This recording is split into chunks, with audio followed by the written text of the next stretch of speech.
Welcome to Mind Point, a mental health podcast. I'm Christina. I'm your host today. I'm the treasurer of LoveYourself Canada, and I'm joined by one of our volunteers, Tanya. She's my co-host today. And we are joined by Laura, who is a registered social worker, and she works privately within the community. Welcome, Laura. Hi. Why don't you tell us a little bit about yourself and what you do? Yeah, so I've been a registered social worker since 2017.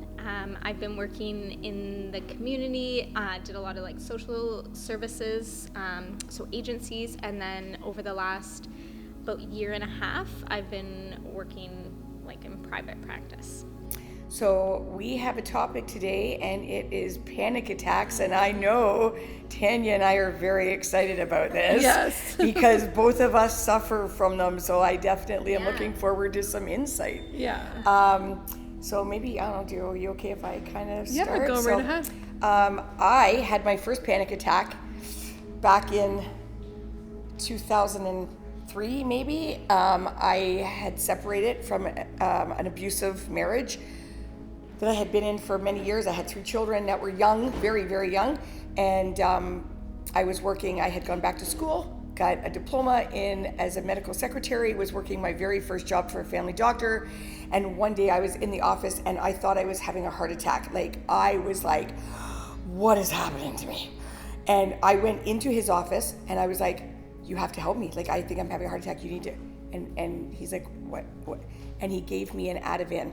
Yeah. Not that I recommend that for everybody, but yes. I was just like, whoa, okay, I don't know what happened.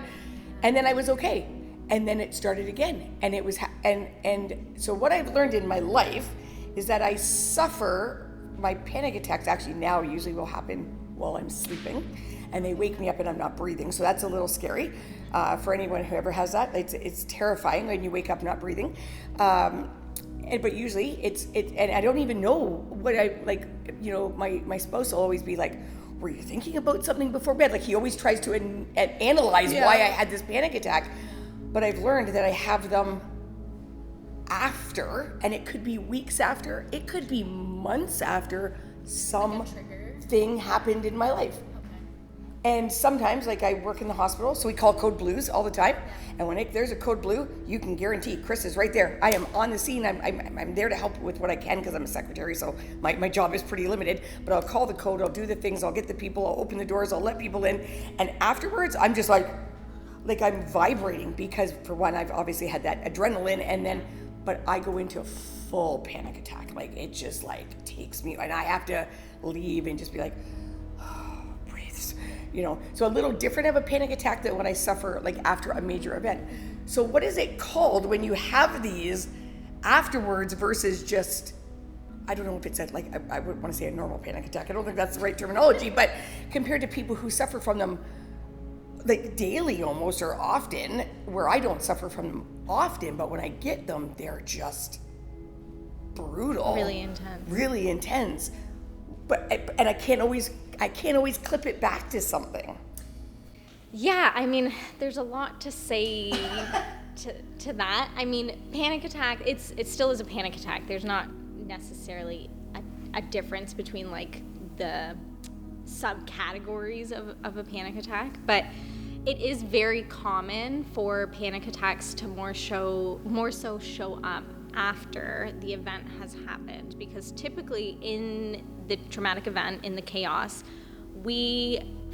our body goes into a survival instinct. So the need to just keep it together and survive through the moment. And it's not until really after, when we maybe start to feel a bit more safe, that our body will start to actually respond as if the trauma is happening again. So I'm not surprised to hear that after you left that abusive relationship, sometimes it can be a few years until you're really out of that you can suddenly start to experience that, because the body is so used to going into this fight-flight response that the slightest trigger, it could have been a particular smell maybe reminded you of that event or that person, and all of a sudden your body, you don't consciously know, but there's a switch in your body that is this is danger. right? And so for me, I come from a family of both my parents were not on purposely, but addicted to medication because they were prescribed medication for conditions that they truly had, but quite substantial medications they don't even prescribe nowadays because they're so bad. And so I've always been very much I won't even take an Advil. My headache's got to be pretty bad. So I'm that person. So taking this Ativan was like, oh my God, this is like a nerve pill. That's what I thought, because my dad took nerve pills, right? And so I was like, no, And then later, when the panic attacks really started to become a part of my existence, then I went to my family doctor at the time, who was not the same doctor that I worked for, and said, so I have these panic attacks and I need some Ativan. And automatically, I was treated like I was a drug addict. Oh, really? Yeah. Like, I was like, oh, no, those are addictive. You can't have those. Yeah. And I'm just like, I need those. So what I had to learn was, how was I going to deal with these panic attacks now without this drug that I knew was going to make it go away? And so I did learn a lot of natural, so as you know, I got into essential oils. Okay. I learned a lot of aromatherapy and a lot of things that I still use before I'll ever go to the Ativan. And honestly, what I had to do, and I'm sure so many people have dealt with this, is when the doctor that I'm with now, I went to him and I said, look, this is my story. This is what happens. If I wake up in the middle of the night and I can't get back to sleep, I don't ever take them during the day because they are known to make you a little drowsy. They use them to put you in an MRI machine. There's that. So you don't want to, take it during the day. But I don't get them during the day. I tend to get them at night. So if I wake up and I can't get myself under control, that's when I'll take one. So I said to him, give me 10. 10. And if you feel when I come back for more that I have not shown you that I have control, don't give them to me again. 3 years later, I went back to him and said, I need more, but could you make them half the strength? Because I don't need a full. So he saw, okay, this woman's not using them.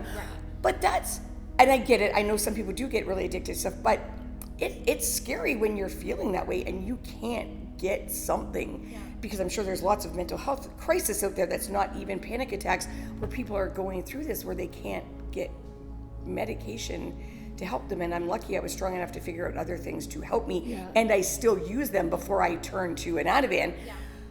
But that's still a big topic going in with the panic attacks as well. I don't know with your experience how. For myself, I started having them in 1997 when my mom took her life. So it was like a constant panic feeling because I was just like in fight or flight mode constantly. And as I've gotten older, I've noticed that I have them daily. So I'm one of the ones that has them daily. They affect a lot of my life. I do take medication for them, but I've also learned a lot of tools on how to deal with my anxiety outside of taking medication. For example, this morning I was very anxious for this. I had a bit of a panic attack, but I called a friend.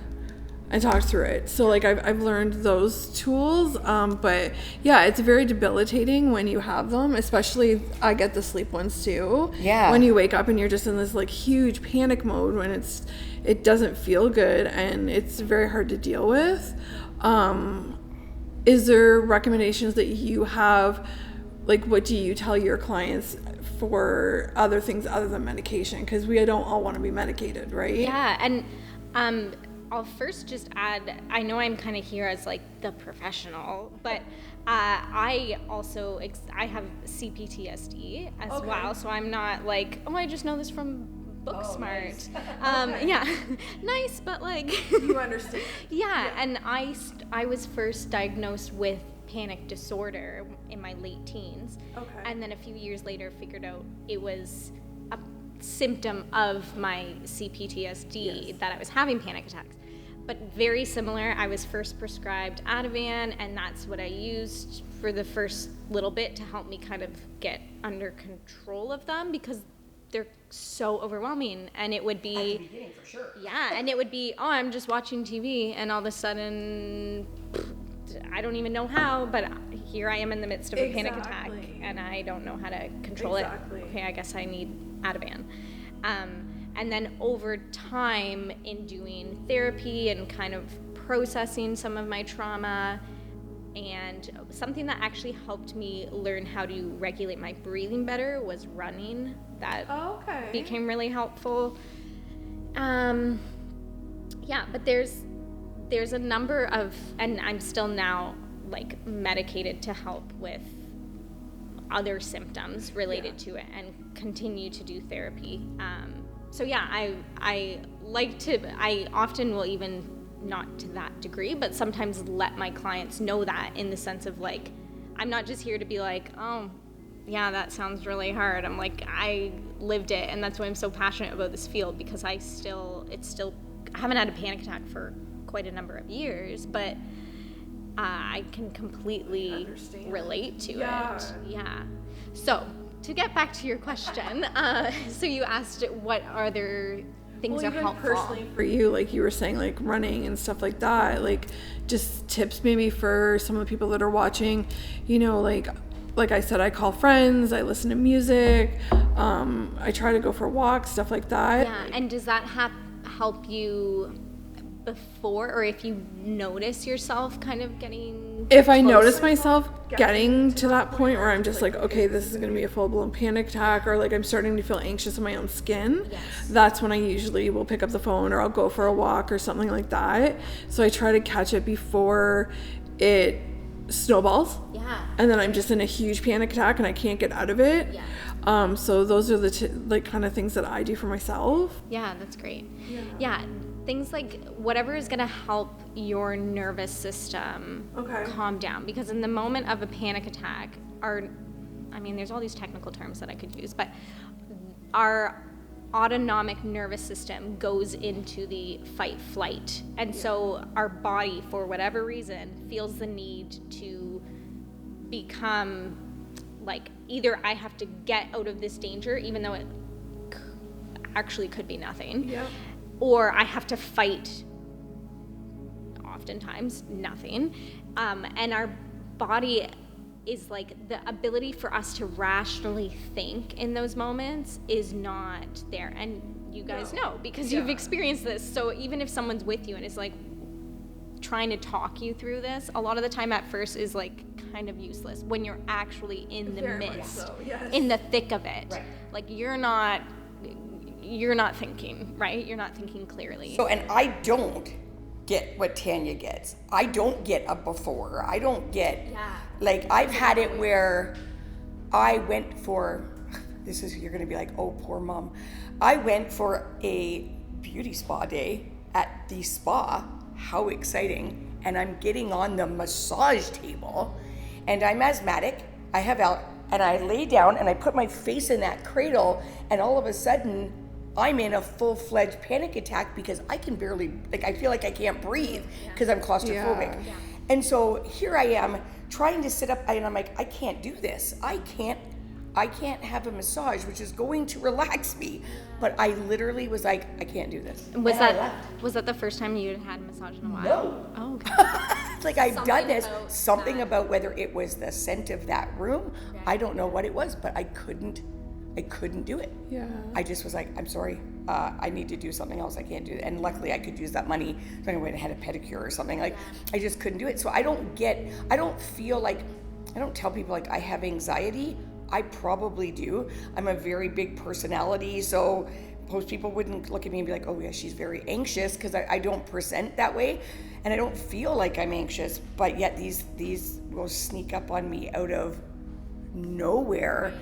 And like I said, like I'll wake up and I'll be like, okay, and then I just can't, my heart is racing so much, and I'll sit on the bed. Sometimes it's as I'm falling asleep, and you know, I'm supposed to be, well, what are you thinking about? And I'm like, I'm not thinking about anything, like stop talking to me. Yeah. And I'm just like, breathe, like you can breathe. And a lot of the time, honest to God, I will get up and go to the bathroom. I know that sounds like a horror, like that's not a tool, but my brain forgets.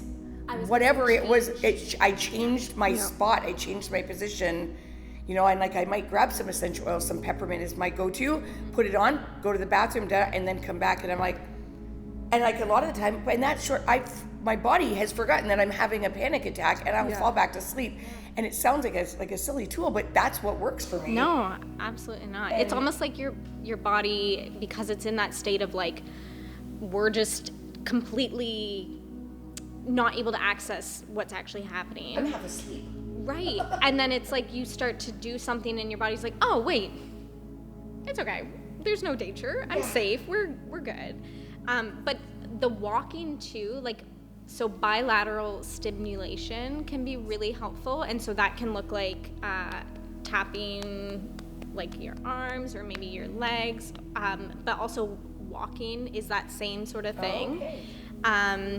Or being in a rocking chair, that is a helpful tool to kind of, again, you want to get back into like calming your body down. You don't want to start with like someone talking to you and be like, what's wrong? Can you like talk about like, what are you thinking about? Like that sort of thing is not going to be helpful when someone's actually in the midst. That might be helpful if you're like, oh, I'm starting to feel like if I don't do something right now, a panic attack is approaching. But in the midst of one, you want to do things that help bring your body back to the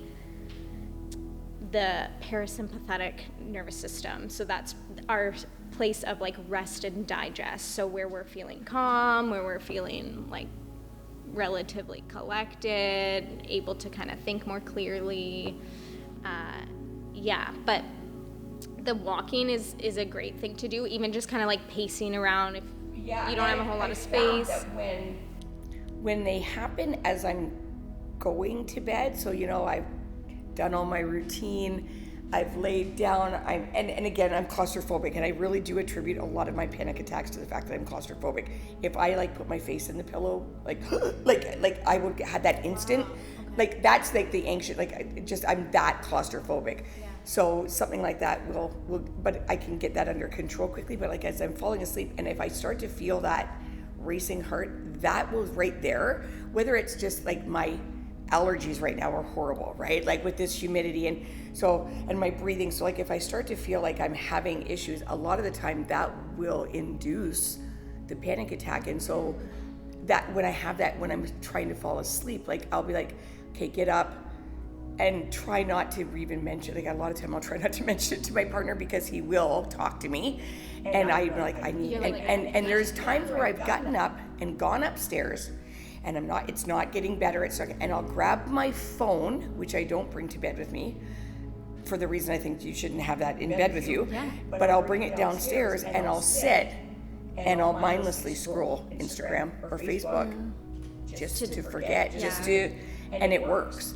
I hate being on a screen right before I go to sleep, but at the same time, that's just sometimes what I have to do. And if at that point I can't get it under control, then I'll take it. Right. Ativan is the end result if I have no choice. And I will say too, I haven't had to take one in a very long time, but I'm diffusing essential oils in my room that are help with my allergies and my breathing and things that I know cause them. Let's focus on those things, and hopefully you'll have less of them. Because having one during the day, I hate that, and like what you go through, I can't even imagine on a daily basis. Because I know when I have one, it's just, like you said, I feel like I'm crawling out of my skin. Like if I could get out of my skin and be somebody else just for that time, I'd be so happy. Because I can't handle that racing heart. Feeling. And sometimes they come at the most like inappropriate, weirdest times. Like I'll literally be at work and I'm helping somebody and like I'll start having a panic attack and I'm just like, okay, what's going on with me? And I try to figure it out, but in that moment you're just like, oh, like what do I do? Right? Especially when you're in the middle of helping a customer and you gotta try to keep it together. So you have to hold it together. And like I find like, because I have them daily and usually numerous times a day, what you said about like triggers, like I have a lot of triggers that will set me off, like smells and certain things that I don't like to look at from past traumas. So stuff like that will really set me off. Whereas, I find, like you said, getting up and moving and getting out of the situation that you're in for me helps. For sure. Like if I'm laying in bed and I start having one, it's like, okay, I need to get up. Because if I lay here, it's just going to continue and it's going to get worse, and then I'm going to worry more. So yeah, I think getting up and moving around and getting out of the situation or the environment that you're in sometimes can really help. That's definitely the ideal situation. Sometimes if you're with a customer, you don't necessarily have that. No, you don't. Right? Yes. Yeah, or I don't know, if you are somewhere that's not really, I used to get them in the middle of class when I was like in university, and I ended up having accommodations so that I could just kind of like leave and da-da-da-da-da. But I remember being like, school is not where I want to be, and especially at the time in social work school, I'm learning about really heavy stuff, and that's how I ended up realizing like, oh, I actually had a really traumatic upbringing. That was not normal. Okay, and that's when it all like really started to hit me. School. So glad I'm figuring this out now. But yeah, wanting to leave and feeling like, well, I can't just like snap my fingers and I'm gonna be in my like safe, cocoon where everything is okay. Like I still have to deal with people. I still have to get on the bus to get home, and like you know. And so, yeah, sometimes that can feel really overwhelming, and that feeling that you're stuck can just almost perpetuate those really, really anxious feelings. Oh, yeah, for sure. Yeah, so it can feel like a lot to know how to manage that. But doing that, kind of that bilateral stimulation, those deep breaths, which is really, it might even in the moment feel like this isn't working, but the more we kind of stick to those breaths is really helpful. Sometimes you have to go to using distraction, like using your phone or something that is gonna like take your mind off of it. And so that could be, there's like the 5, 4, 3, 2, 1. Yeah, I'm reading about that right now, which really works well. Yes, that was one that actually helped me when I was really young with panic attacks. Another one too is finding the rainbow. So that is, Roy G. Biv, like red, orange, yellow, green. Yeah. So looking around the room, it's the same idea as 5, 4, 3, 2, 1, but you're looking around the room like, okay, there's red. Well, you could probably do the whole rainbow right there, but there's red there. Okay, I'm looking for orange. Let's say there's orange over there. Like looking around the room for those colors. That can also be a helpful thing, and I would like incorporate doing that with like the kind of bilateral, which is just helping your body like relax. And then after the panic attack is done, like when you're going to therapy, that's when you can do more of that deeper work as far as like, what are these triggers? What are these triggers related to? Is this triggers are a sign that there's something there that is unprocessed. And if we process it, which is really scary to bring ourselves to doing, but the more we avoid our triggers and avoid like, I don't want to talk about that, I don't want to deal with that trauma, the more we're actually keeping it alive, right? So things that used to be triggers for me after processing trauma, and it did take me years to get to where I am now, but after processing stuff, now there's things that I'm they don't set me off like they used to, because I did the really crappy, hard work of processing it. But now I'm not as like, oh, I see that in a movie and I'm completely derailed for the rest of the night. Like I'm not as sensitive to it anymore. Yeah. And I don't feel like for me, and my son's always telling me, like, you probably need to go to therapy because you've been through some really heavy crap, and I don't understand how you're dealing with that without going to therapy. And I'm just like, yeah, you know what? I feel like I'm good. But then I'm like, okay, but you're having panic attacks, so maybe are you good or aren't you good? And then I think back to my marriage, go back to that abusive relationship and how abusive it really was.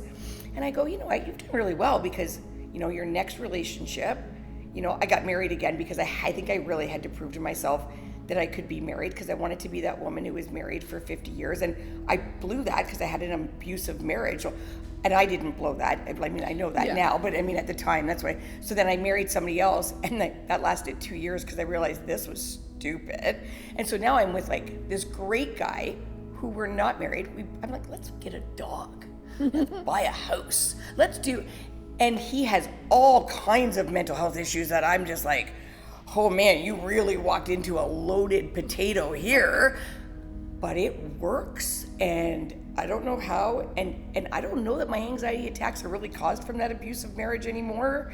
Yeah. I mean, the man has passed away, and I threw his celebration of life. I mean, how much more healing can one person do? Mm-hmm.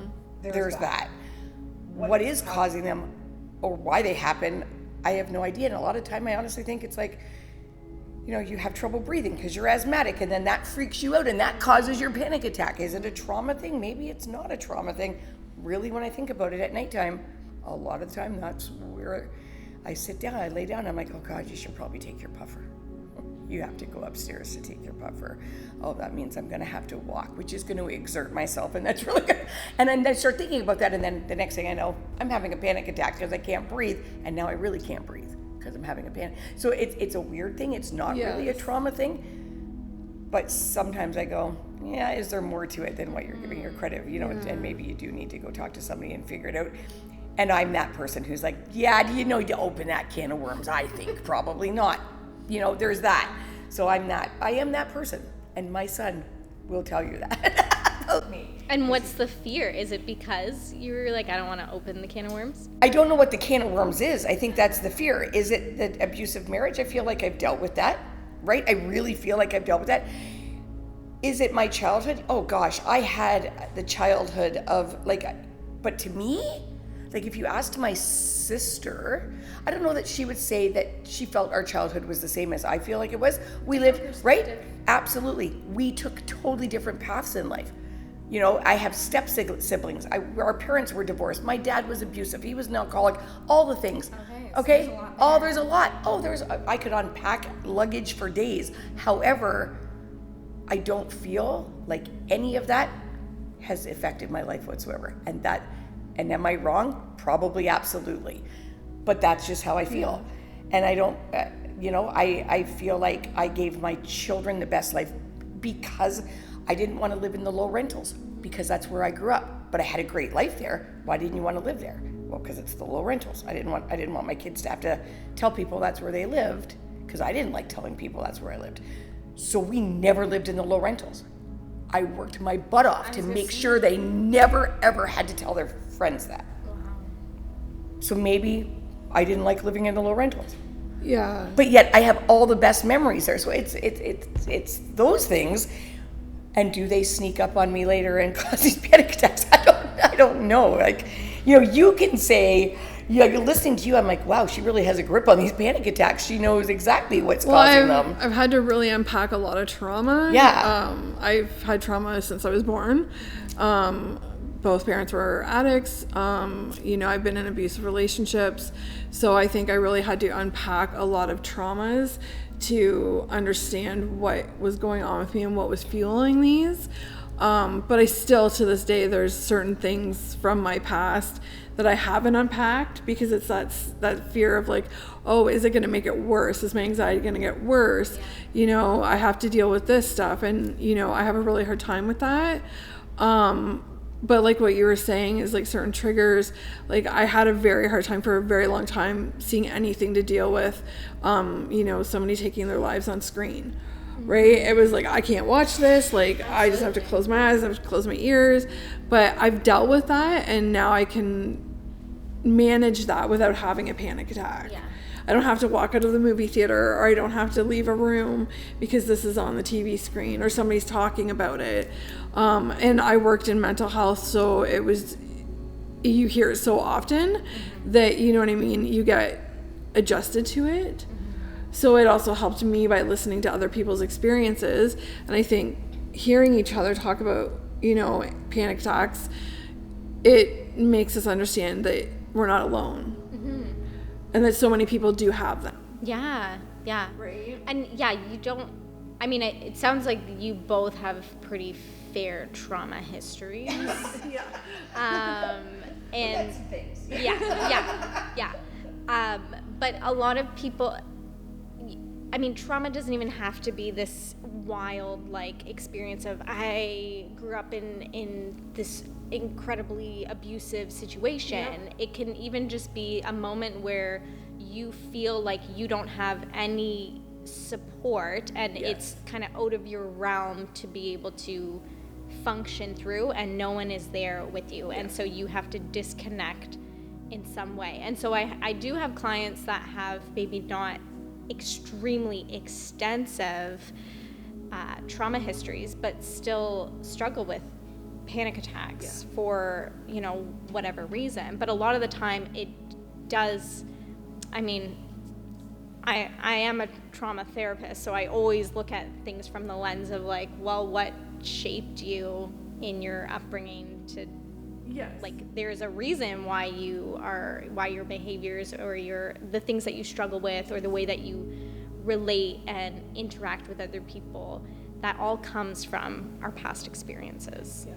Well, and I think that I mean, my partner, like I said, has like I walked into a loaded potato with him, and we're currently, he's unpacking some stuff. So we both decided to quit drinking alcohol almost 3 months ago. For me, it was because I have a liver issue, and I was not given the choice as to whether I was going to drink. Now, I come from a loaded alcoholic family, and my kids are probably, like, my kids are thrilled that I'm not drinking anymore, because sometimes it was not pretty, we're not gonna lie. But I wasn't given a choice. I was like, you're gonna live or you're gonna die. Basically, like, that's kind of like, we weren't there yet, but that's where we were going. Right? And I tried not doing it and then doing it, and then no, if I do it, it makes me ill, it makes me sick, it makes me feel gross. And finally, just one day, I was just like, I'm done. And my partner joined me on that venture, not because he had to, because he chose to. But in that, him taking the alcohol away, we started to find, we started unpacking, right? Sure. And so I think that's some of my recent anxiety attacks have been because of his unpacking, not even because of mine, because of course he's sharing, and I'm so glad that he is, and he's going through some therapies and stuff. And like I said, I'm learning all kinds of tools and things to deal, and I'm not really taking the time. Now that I'm not drinking, I'm like, I said to my girlfriend, it would have been really nice of him not to quit drinking for 4 weeks after me, so I could have dealt with my feelings of how I deal with coming home at night and not having a glass of wine and all those things.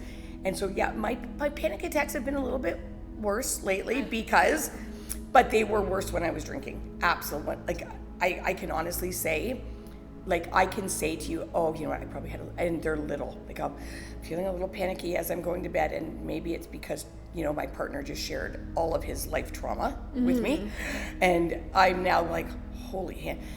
And I think part of it for me, and I think I don't know how to deal with it, is when he tells me his childhood trauma, I'm like, really?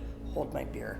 Like, I can tell you some trauma. And then you have to, I'm learning that you got to sit back and be like, that's his trauma, and to him, that was traumatic. Yeah. Exactly. Right? Yeah. I mean, it's nothing compared to my life trauma. For me, like, he'll look at me and be like, I don't even know how you've done what you. But for him, it's very real, and it's caused a lot of things in his life. And he doesn't have panic attacks; he's got other stuff. But I've really had to step back and be like, you got to let him say that's childhood trauma for him. That's what he's learning. Yeah, it's valid. And it's valid.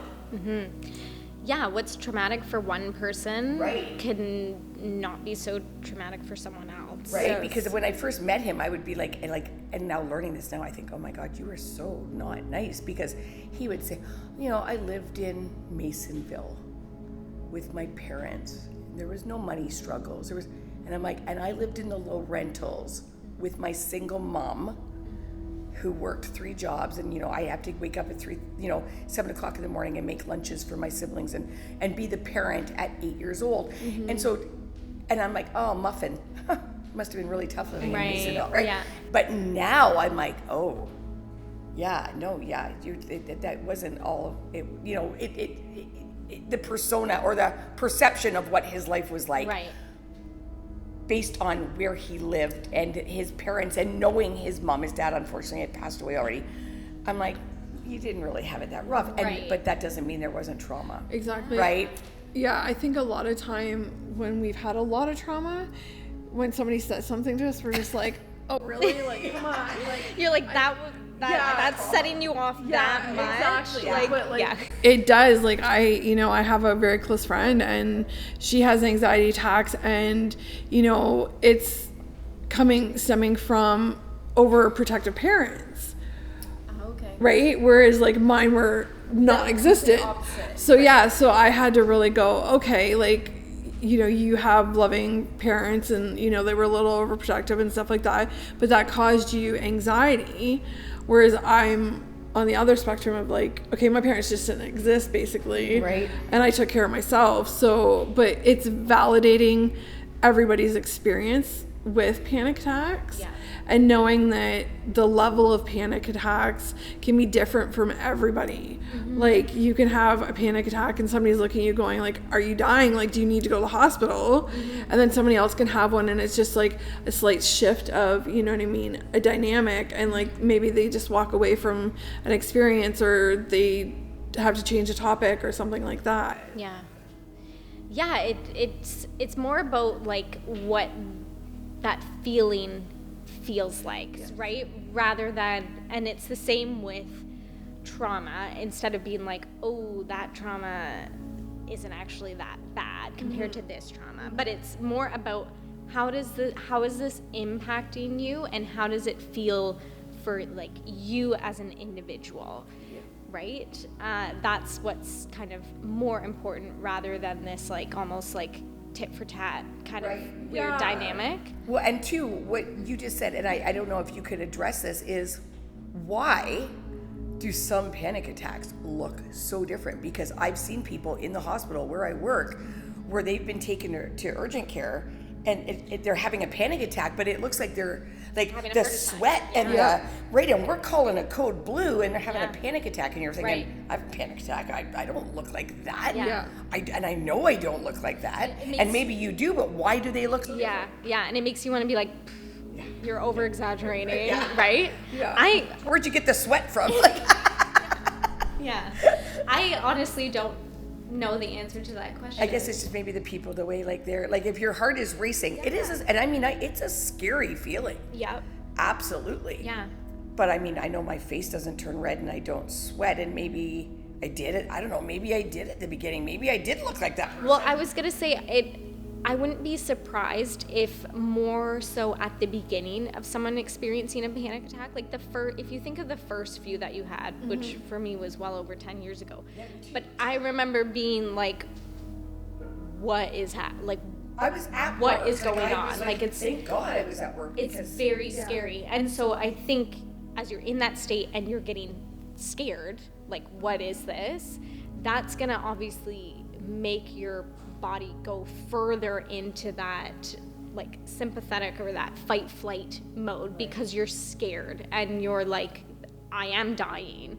But then if you think about once you've been told like, oh, nope, we checked you out, everything's good, that's a panic attack, and like where you're at now, you realize even if it were to come on, that you're like, oh, okay, this is a panic attack, I'm not actually having a heart attack. So there is, the more and more we learn about it and become more aware of those warning signs, become more aware of what the trigger is, then we're a little bit more likely to kind of almost ride the wave sometimes when it happens, of being able to not let it completely spiral. Whereas a lot of the time when people end up showing up at Emerge, it's more so when they're like, I don't know what's happening, and then they find out it's a panic attack and they're like, oh. See, there's been times where like I've literally thought I was having a heart attack because like mine snowball and like I can't breathe, like I see dots, like it affects all of my system. And like I've been taken to like urgent care or Emerge by friends because they're just like, oh my God, you're having a heart attack. Right. Like you look so terrible. And then so bad. Yeah, it is. But in my head, I'm like, it's probably just a panic attack. Right. But then I get to the hospital, doctor's like, yeah, it's a panic attack. And like you're trying to explain that to people in your life, that it's not, it looks really bad on the outside from another person's perspective. Like it looks like a medical emergency. Exactly. And I'm like, yes, it is really bad. Yes. But I probably don't need to go to Emerge. No, sure. Mine doesn't look like a medical emergency. Oh, okay. And it probably did, that day I was at the doctor's office and I was like, what's happening? Yeah. Because I remember being genuinely like, I am going to die right now. Yes. I need to go get help. And now I probably look more like, all right, I'm just going to roll out of bed and I'm going to go for a little walk and, I'm going to sniff some peppermint and it's all going to be good. And I'm sure I look much more chill about it. Yeah. But that doesn't downplay the fact that you don't look less chill about it to me. Like, I'm also 55 years old. Shh. I just told the whole world that. And maybe I don't think I've ever had them to the extent that you have them, right? So there's also a difference. Yeah. Right? I really don't think I've had them. Maybe again at that very first time. Yeah. I remember sitting in my house later going, okay, so, and I don't even remember knowing what Ativan was back then. Like now I know so much about it and so much about the Van family, as I like to call it, right? Like, AM, like diazepam and all the things that I saw my parents then taking going, oh, I don't want to take it out of it. Like, I didn't want to take it. I didn't want to be on this drug. How can I?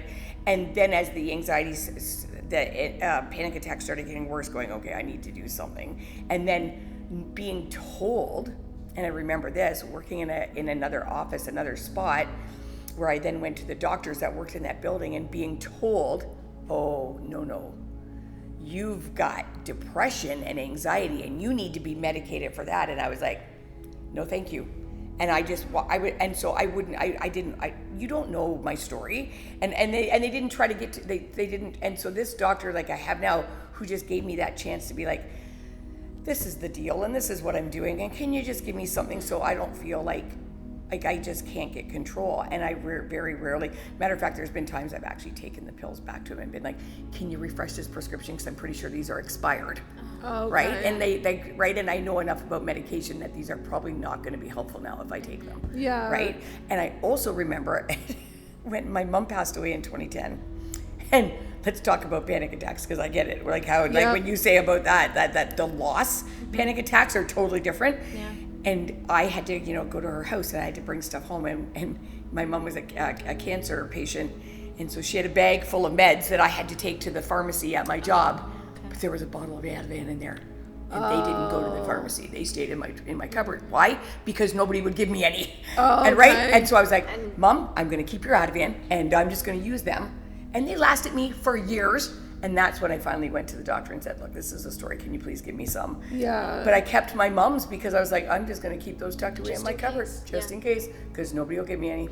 I mean, I took all her morphine and stuff to the drugstore. I was like, oh, she's got Ativan, bless her heart. Yeah. And I had no idea.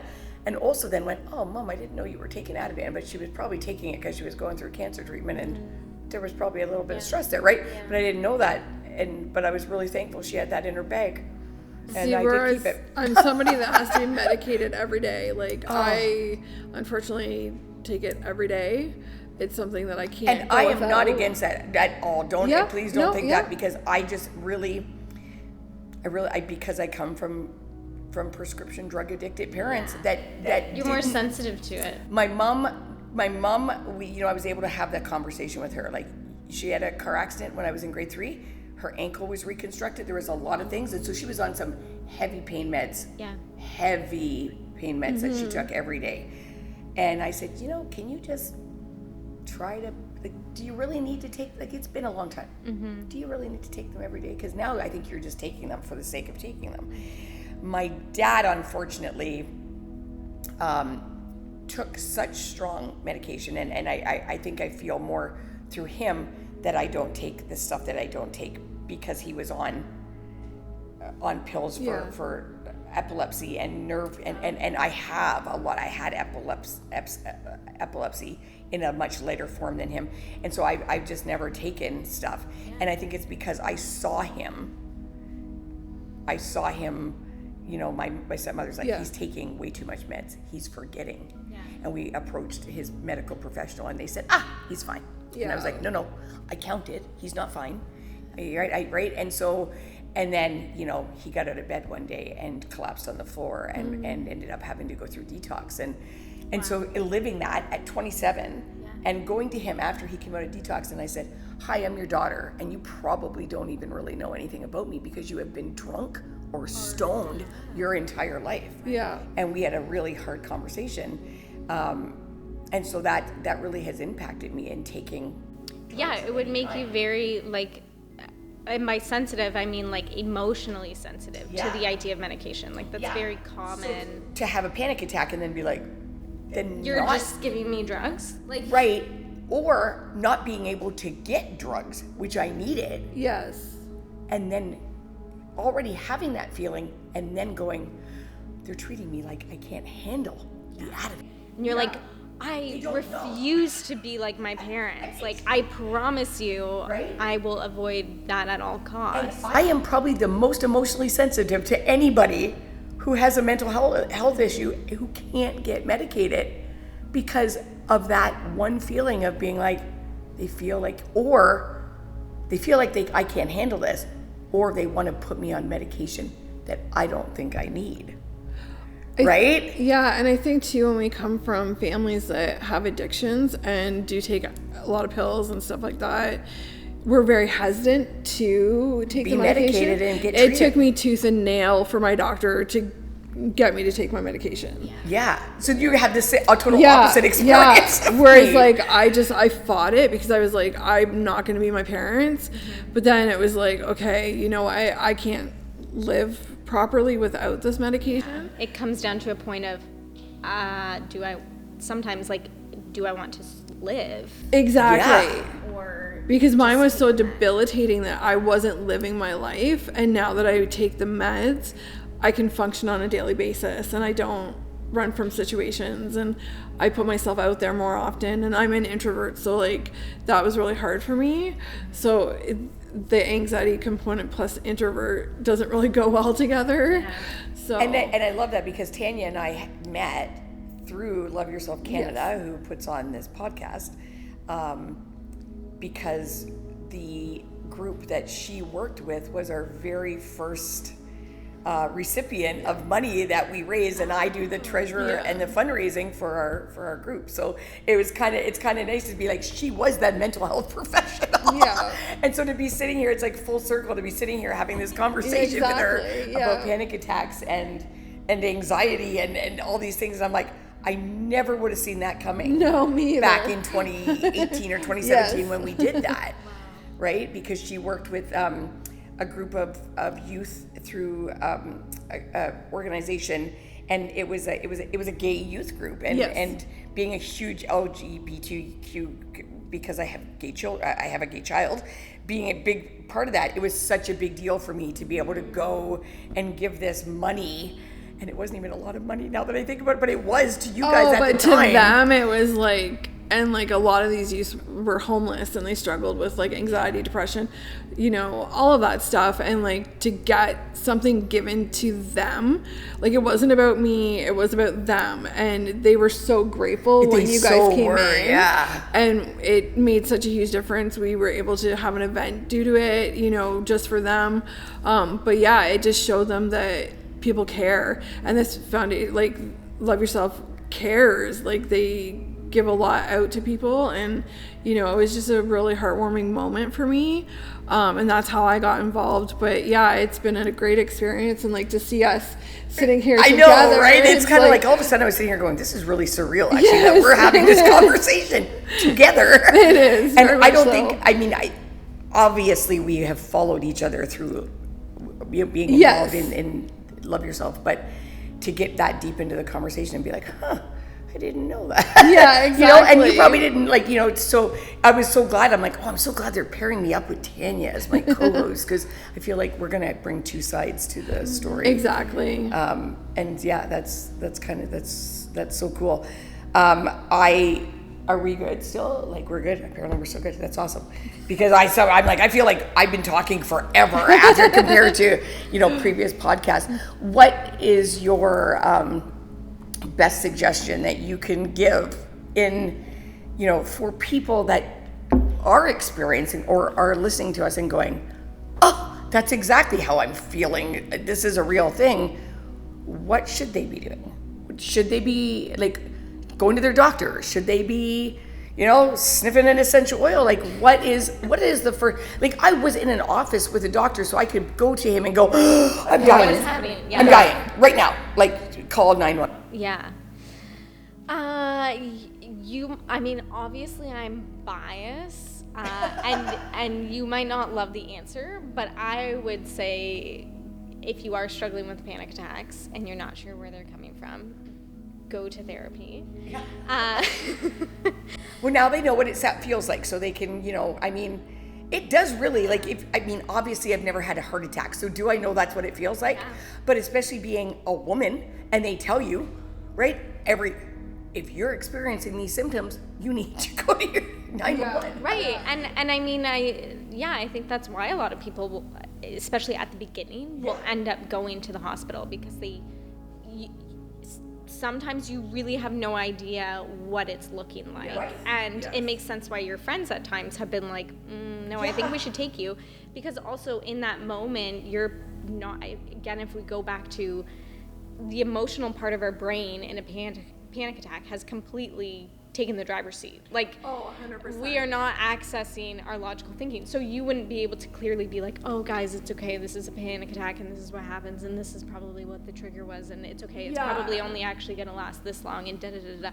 Like, your friends are just seeing all these symptoms, and you're not able to, make sense a whole lot. And so then they're thinking, like, we have to treat this seriously, and you should. Yeah.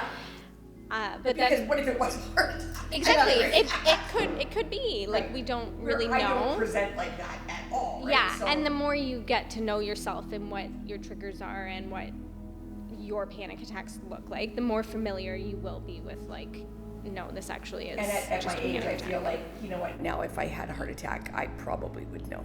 Yeah. I feel like I would know it's not a panic attack. Yeah. But she presents way different than me, and so I guess that's the biggest takeaway from this podcast, is knowing that people don't always present panic attacks in the same way. Yeah, it can be very quiet and more so, and it feels so terrible on the inside, but you could, I could get through a panic attack in the midst of class, even though I'm like, I feel like everyone knows what's going on and I am falling apart, but I'm somehow, people could probably look at me and you're just like, completely going through the motions. Yeah, right? Like, it can be, it's kind of a spectrum of how it presents. And the same, someone could experience like a really intense looking panic attack or also a really minor one. See, I go through those where it's like, sometimes I have like minor ones where like no one would even know around me. Mm-hmm. But I can feel, like you said, in the inside, I feel very uncomfortable. But then there's the other ones where it's like to the extreme and like I'm sweating and like I can't talk and like I can't breathe and stuff like that. But people in my life, the more they get to know me, notice them and they know how to react. It's people that are new in my life that are just like, oh God, we got to go to the hospital, like, you're dying. And it's just like, I can't articulate how I'm feeling because I'm so overwhelmed by the panic attack. So it's a little frustrating sometimes. I guess a question I kind of came to in my head was, in order to have a panic attack, do you have to suffer from anxiety? No. I mean, technically, panic disorder is a part of it's considered an anxiety disorder. Okay. But you could just have panic disorder and not, like, kind of like what you were saying. I'm not someone that really struggles with anxiety. Mm-hmm. But I still definitely used to experience a lot of panic attacks and was first diagnosed with a panic disorder, but I've never been diagnosed with like anxiety. Right. And I've never been diagnosed with anything other than my doctor saying, you're having a panic attack. Here's an Ativan. Yeah. And then me just taking that through life. Yeah. Going, oh, yeah. Oh, yeah. I know what this is. Yeah. I know what this is. Yeah. Thank you for coming back, dear friend. Because I went years without experiencing them. Mm-hmm. I mean, once I got out of that traumatic situation that started the first one, I was good. Right. I was like, I don't need to take that. Yeah. And then we started having them again. And I can trace back what that started with too. Oh, and here we go. I need to ask for some of those little pills that they gave me, because I know they work. And even though I only took them maybe 4 times, Yeah. right? Then, but I know that's going to fix this, right? It's going to make it go away, because it's not a nice feeling Yes. at all. No, it's not. You know, and I actually can say, having gone through menopause, I can relate the feelings, because I feel like menopause, not to scare you guys, it feels like you are on fire from the inside out. It's not like, oh, it's a hot day. Yeah. I am burning up from the inside out, Right. right? That's how it feels when you have a hot flash, right? Yeah. And anxiety, You can get that with a panic attack. right, is Yep. the same thing. Yeah. I feel like something is happening on my insides, and I just can't Yeah, control it. yeah. And there is a difference between an anxiety attack and a panic attack. Yeah. Anxiety attack is more so like gradual, things are really starting to build up over time, and you're getting more and more anxious about, like, maybe it's been a stressful month and things are feeling more and more anxious.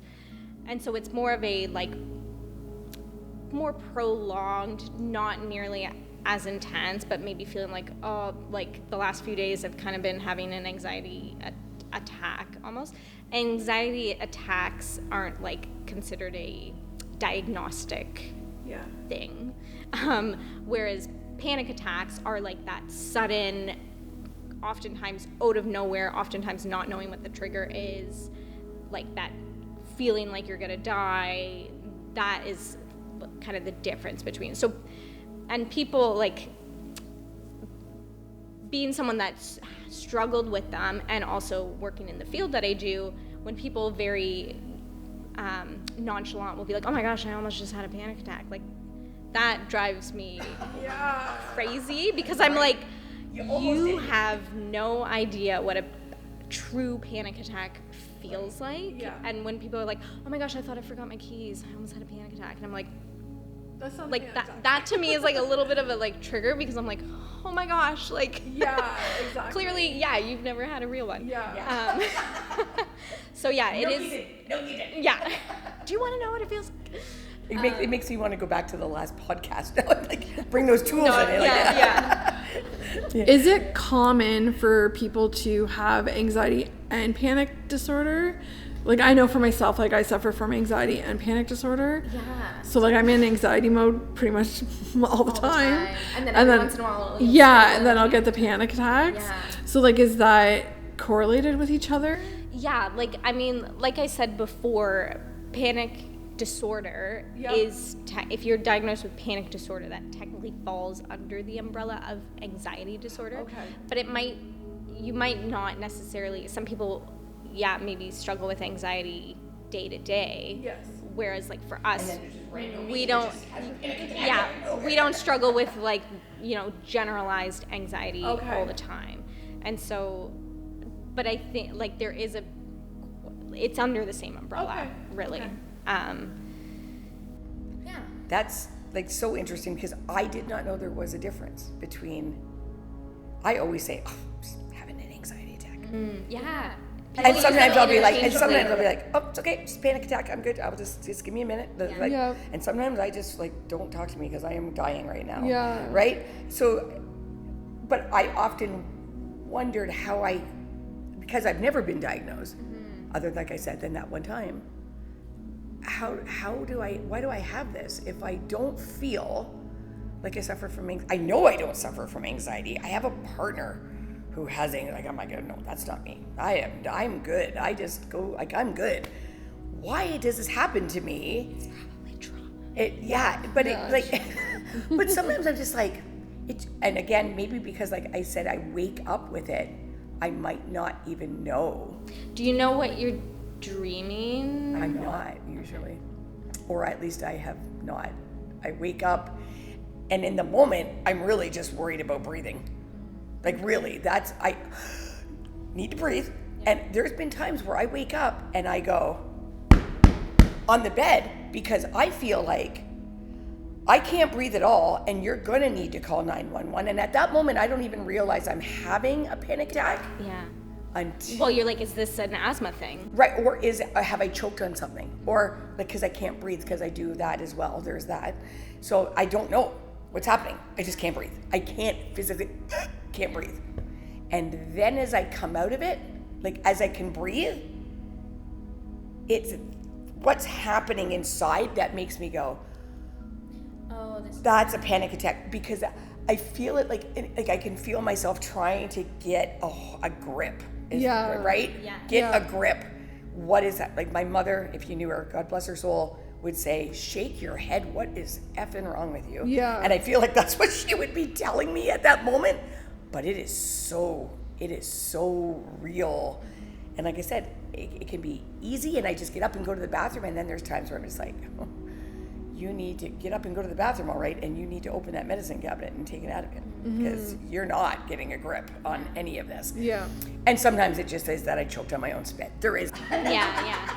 But something that I think is important just to add, maybe before we wrap up, is the more that we've spent our life in a fight-flight mode and having to use like that emotional part of our brain, so going in and out of like, is this safe? Oh my gosh, how are they reacting? That, so the more that we've done that those like muscles, if we look at it as a muscle in our brain, are overreactive. So they're so sensitive to like the slightest thing, and again, a lot of the time we don't know. And so that's why, from my perspective, and again, like I'm looking at everything through the lens of trauma. And so when we've had a lot of trauma and a lot of stress, those muscles for us are kind of on overdrive a lot. And so the slightest thing is going to trigger that, and that's where you see those panic attacks happening. And so people who haven't experienced a lot of panic attacks, people who haven't experienced a lot of trauma, or maybe like minor trauma, not as prolonged, that muscle doesn't go in overdrive as often. And that's what's happening in a panic attack, is that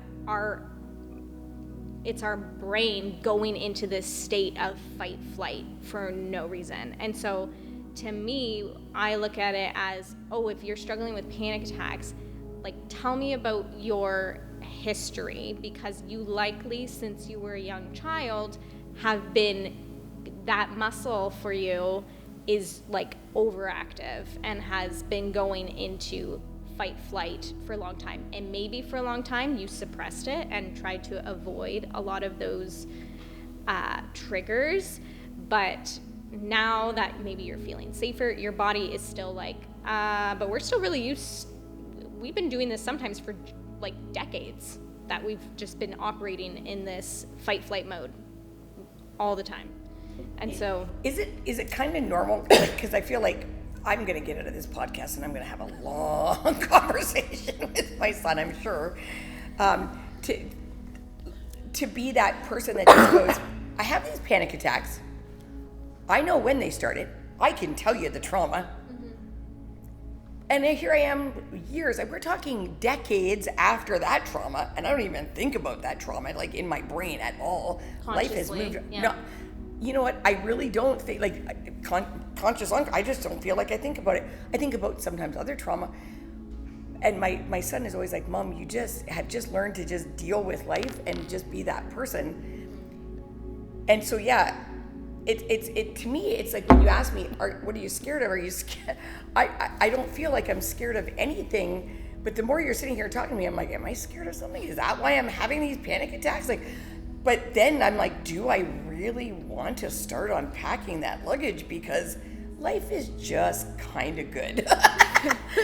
And I don't really feel like I want to upset them. Yeah, that's very fair. Yeah. So you have been amazing. I think you probably have unlocked a few things in Tanya and I that we